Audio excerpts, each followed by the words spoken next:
Question number 5 का second part, differentiate sine square X with respect to cos X की power 4। एक function को दूसरे फंक्शन के एतबार से डिफरेंशिएट करना है तो पहला फंक्शन साइन स्क्वायर एक्स उसे y के बराबर पुट करेंगे, दूसरा फंक्शन कॉस एक्स की पावर 4 इसे z का नाम देंगे।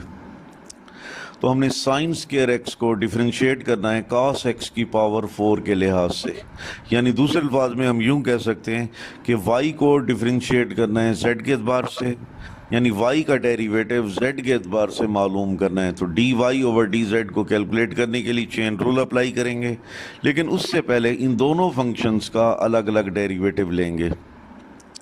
तो y is equal to sine X की पावर 2, इस फंक्शन का डेरिवेटिव मालूम करने के लिए दोनों तरफ d ओवर dx अप्लाई करेंगे। ठीक है, अब अगले स्टेप में dy over dx is equal to sine X की होल पावर 2 है। जब फंक्शन की पावर 2 है तो डेरिवेटिव मालूम करने के लिए पावर 2 को एक तरफ लिखेंगे, फिर साइन एक्स की होल पावर 1, यानी पावर में से एक माइनस कर दिया। अब ब्रैकेट के अंदर फंक्शन साइन एक्स का मजीद हम डेरिवेटिव लेंगे। ठीक है जी, तो नेक्स्ट स्टेप में बन जाएगा 2 साइन एक्स। साइन एक्स का डेरिवेटिव कॉस एक्स होता है, तो इसलिए हमारे पास बन जाएगा 2 साइन एक्स कॉस एक्स। अब इधर हमने कॉस एक्स की पावर 4 का डेरिवेटिव लेना है, तो दोनों तरफ d ओवर dx अप्लाई करेंगे। नेक्स्ट स्टेप में dz ओवर dx, चूंकि cos x फंक्शन की होल पावर 4 है तो पावर 4 को एक तरफ लिखेंगे, फिर उसके बाद होल पावर में एक माइनस करेंगे, 3 बन जाएगी। फिर ब्रैकेट के अंदर फंक्शन cos x का हम डेरिवेटिव लेंगे, तो dz over dx is equal to 4 cos cube x। cos x का डेरिवेटिव माइनस साइन x होता है, तो बन जाएगा minus 4 cos cube x sine x। By chain rule apply करेंगे तो dy over dz is equal to dy over dx multiply by dx over dz। Chain rule apply करने के लिए असल में दो फ्रैक्शन बनाते हैं। पहला जो फ्रैक्शन है उसके ऊपर वाले हिस्से में dy लिखेंगे, दूसरे फ्रैक्शन के निचले हिस्से में dz लिखेंगे। फिर इस तरह पहले फ्रैक्शन का नीचे वाला हिस्सा और दूसरे फ्रैक्शन का ऊपर वाला हिस्सा बाकी रह गया। तो आपको क्वेश्चन की तरफ जाना पड़ेगा। क्वेश्चन में देखें y और z वेरिएबल के अलावा कौन सा वेरिएबल है, तो y और z के अलावा x वेरिएबल है, इसलिए पहले फ्रैक्शन के निचले हिस्से में dx और दूसरे फ्रैक्शन के ऊपर वाले हिस्से में dx लिखेंगे। अब हम वैल्यूज पुट करेंगे। dy ओवर dx की कीमत होती है 2 साइन एक्स कॉस एक्स, और dx ओवर dz, चूंकि हमारे पास dz ओवर dx है उसको उल्टा के dx ओवर dz की कीमत लिखेंगे, जो बन जाएगी 1 over minus 4 cos cube x into sine x. 2 को 4 पर कैंसिल करेंगे, 2 2 ज़र 4, साइन x से साइन x कट जाएगा, cos x को cos क्यूब x से काटेंगे तो cos स्क्वायर x बन जाएगा। तो अगले स्टेप में आ जाएगा 1 over minus 2 cos square x। Minus 1 over 2 तो मैंने वैसे का वैसे लिख दिया, और 1 ओवर cos x चूंकि सीकेंट x होता है तो 1 ओवर cos स्क्वायर x को सीकेंट स्क्वायर x लिख दिया। अब इसके बाद है जी question, if tan y into 1 plus tan x is equal to 1 minus tan x। ये फंक्शन है, साबित ये करना है कि इस फंक्शन का derivative dy over dx minus 1 के बराबर है। तो फंक्शन का डेरिवेटिव मालूम करने के लिए पहले फंक्शन लिखते हैं tan y into 1 plus tan x is equal to 1 minus tan x। अब हम 1 प्लस tan x पर दोनों जानिब डिवाइड करेंगे, तो हमारे पास बन जाएगा tan y is equal to 1 minus tan x divided by 1 plus tan x। इसको फिलहाल मैंने नंबर 1 का नाम दे दिया।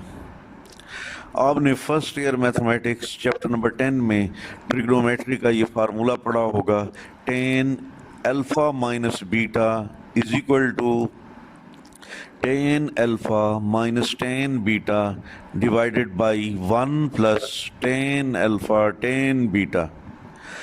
अब हमने इस फार्मूले में अल्फा की जगह पर पाई बाई 4 पुट करेंगे और बीटा की जगह पर x पुट करेंगे।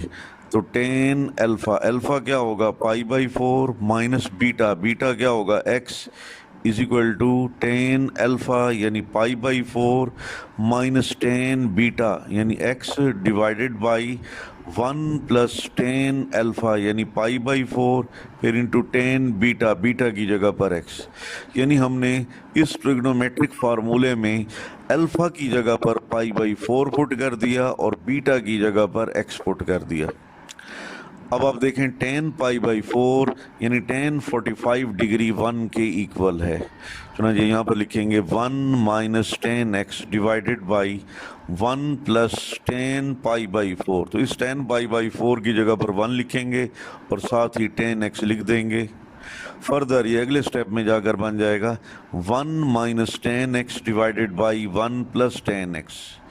तो इस तरह हमने एक फार्मूला ड्राइव कर लिया कि 10 π/4 - x बराबर होता है 1 - 10 डिवाइडेड बाई 1 + 10x। यानी हम यूं भी कह सकते हैं कि 1 - 10x डिवाइडेड बाई 1 + 10x की वैल्यू 10 π/4 - x के बराबर है। तो इस रिजल्ट को इक्वेशन नंबर 1 में पुट कर दें। तो इक्वेशन नंबर 1 में पुट करने के बाद बनेगा 10y = 1/10 डिवाइडेड बाई 1 + 10, ये बराबर होता है 10 π/4 - x। चुनांचे राइट जानिब 1 - 10 डिवाइडेड बाई 1 + 10x, इसकी जगह पर हम लिख लेंगे 10 π/4 - x। अब 10 के साथ 10 कैंसिल हो जाएगा, तो y = π/4 - x। अब ये फंक्शन मुख्तसर हो गया, इतना मुख्तसर हो गया कि अब इसका डेरिवेटिव लेने में बहुत ही ज़्यादा आसानी हो जाएगी। तो फंक्शन का डेरिवेटिव मालूम करने के लिए दोनों तरफ हम d/dx अप्लाई करेंगे। तो लेफ़्ट जानिब dy/dx = π/4 और x, दो फंक्शन सब्ट्रैक्ट हो रहे हैं तो दोनों फंक्शन का हम अलग अलग डेरिवेटिव लेंगे।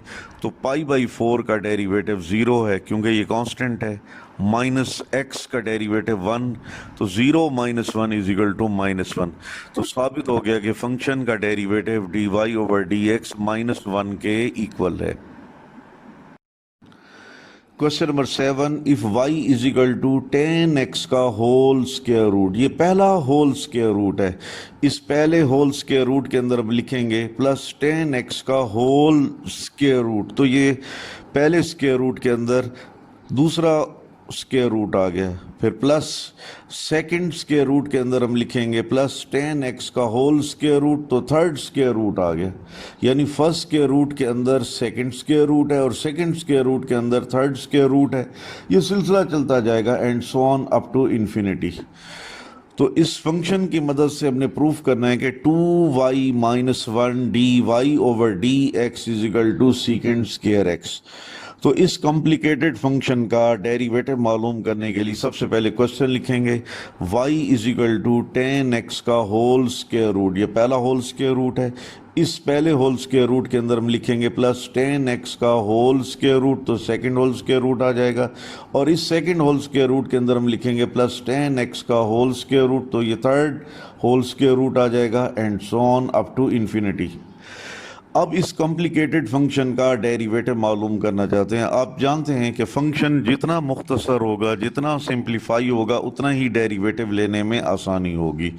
तो इस कॉम्प्लिकेटेड फंक्शन का डेरिवेटिव मालूम करने के लिए हम स्क्वायर रूट को ख़त्म करना चाहते हैं। तो स्क्वायर रूट को ख़त्म करने के लिए स्क्वेयरिंग ऑन बोथ साइड्स, तो लेफ़्ट जानिब और राइट जानिब दोनों जानिब मैंने स्क्वायर ले लिया। क्या इस स्क्वायर रूट की वजह से तमाम स्क्वायर रूट ख़त्म हो जाएंगे? नहीं, इस स्क्वायर की वजह से जो पहला होल स्क्वायर रूट है वो ख़त्म होगा। तो अब क्वेश्चन फिर यूं बन जाएगा y2 = 10x प्लस 10x का होल स्क्वायर रूट। पिछले स्टेप में ये होल स्क्वायर रूट सेकंड था, अब यहाँ पर ये फर्स्ट बन गया। अब इस फर्स्ट होल स्क्वायर रूट के अंदर बनेगा प्लस 10x का होल स्क्वायर रूट, यानी सेकंड होल स्क्वायर रूट आ गया। तो वही सवाल शुरू में बन गया कि फर्स्ट स्क्वायर रूट के अंदर सेकंड स्क्वायर रूट है, सेकंड स्क्वायर रूट के अंदर फिर थर्ड स्क्वायर रूट होगा and so on up to, ये सिलसिला इन्फिनिटी तक चलता जाएगा।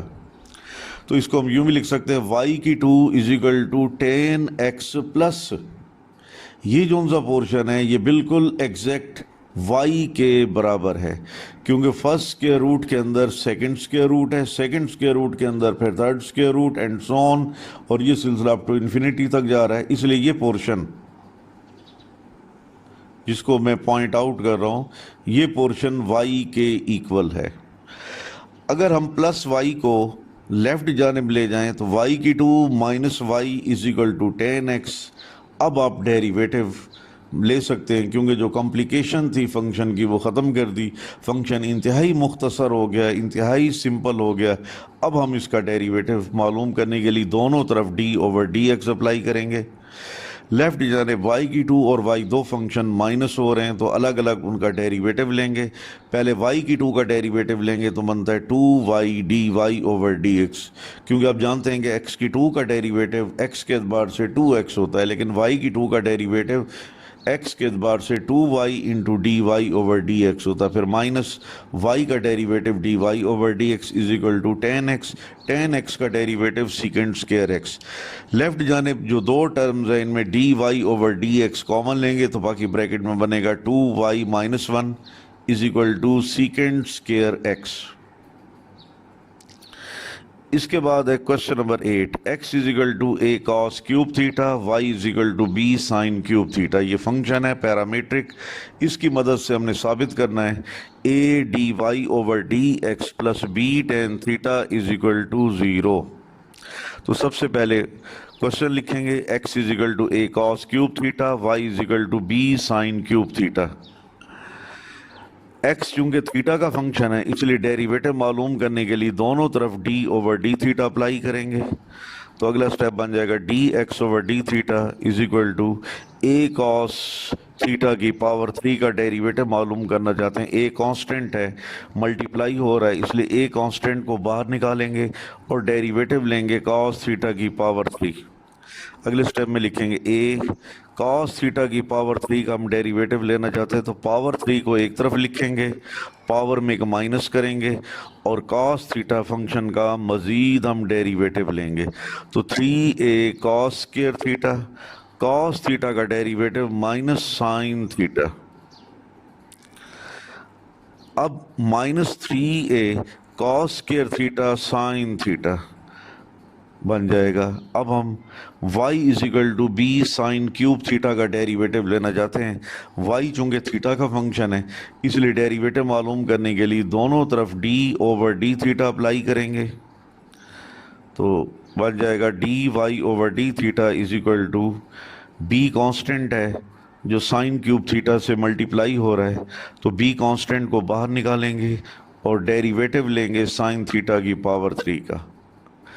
साइन थीटा की पावर 3 का अगर हम डेरिवेटिव लेना चाहें तो पावर 3 को हम एक तरफ लिखेंगे, फिर उसके बाद पावर में एक माइनस करेंगे और ब्रैकेट के अंदर जो फंक्शन साइन थीटा है उसका मज़ीद हम डेरिवेटिव लेंगे। तो अब हमारे पास बन जाएगा 3b साइन स्क्वायर थीटा और साइन थीटा का डेरिवेटिव हमने कॉस थीटा लिख दिया।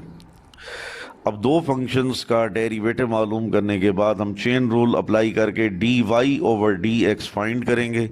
By chain rule d Y over D x आप जानते हैं कि दो फ्रैक्शन बनाएंगे। पहले फ्रैक्शन के अपर पार्ट में डी वाई लिखेंगे, दूसरे फ्रैक्शन के निचले हिस्से में डी एक्स लिखेंगे। इसके बाद अब देखें क्वेश्चन में एक्स और वाई के अलावा कौन सा वेरिएबल है, थीटा। तो इसलिए पहले फ्रैक्शन के निचले हिस्से में डी थीटा, दूसरे फ्रैक्शन के ऊपर वाले हिस्से में डी थीटा लिखेंगे। तो D Y over D theta क्या बन जाएगा, इसकी कीमत है 3b sine square theta cos theta multiply by D theta over D X. तो हमारे पास तो D x over D theta, इसको उल्टा के लिखेंगे तो 1 over minus 3a cos square theta sine theta. 3 के साथ 3 कैंसिल हो जाएगा, कॉस और कॉस स्क्वायर थीटा एक दूसरे को कैंसिल कर देंगे और नीचे कॉस थीटा रह जाएगा। इसका साइन थीटा ऊपर वाले साइन स्क्वायर थीटा के साथ कैंसिल हो जाएगा तो ऊपर साइन थीटा रह जाएगा। तो इस कैंसिलेशन के बाद जो हमारे पास रिजल्ट बन गया वो ये है माइनस ऊपर b sine theta divided by a cos theta. आप जानते हैं कि साइन थीटा और कॉस थीटा डिवाइड होकर टेन थीटा बन जाता है। तो आइए अगले पेज पर देखते हैं। D Y over D x is equal to minus b over a tan theta. A को ख़त्म करने के लिए दोनों जानिब ए से मल्टीप्लाई करेंगे तो बन जाएगा A D Y over D x is equal to minus B tan theta. B tan theta negative है, इसको अगर आप लेफ्ट जानिब ले जाएं तो पॉजिटिव बन जाएगा। तो A D Y over D X plus B tan theta is equal to 0। तो ये रिजल्ट देखें, प्रूफ हो गया। अब उसके बाद है क्वेश्चन नंबर 9। एक पैरामीट्रिक फंक्शन गिवन है, उसका डेरिवेटिव मालूम करना है। तो क्वेश्चन लिखेंगे x is equal to A bracket में cos t plus sine t, और फिर हम लिखेंगे दूसरे नंबर पर y is equal to A bracket में हम लिखेंगे sine t minus t cos t।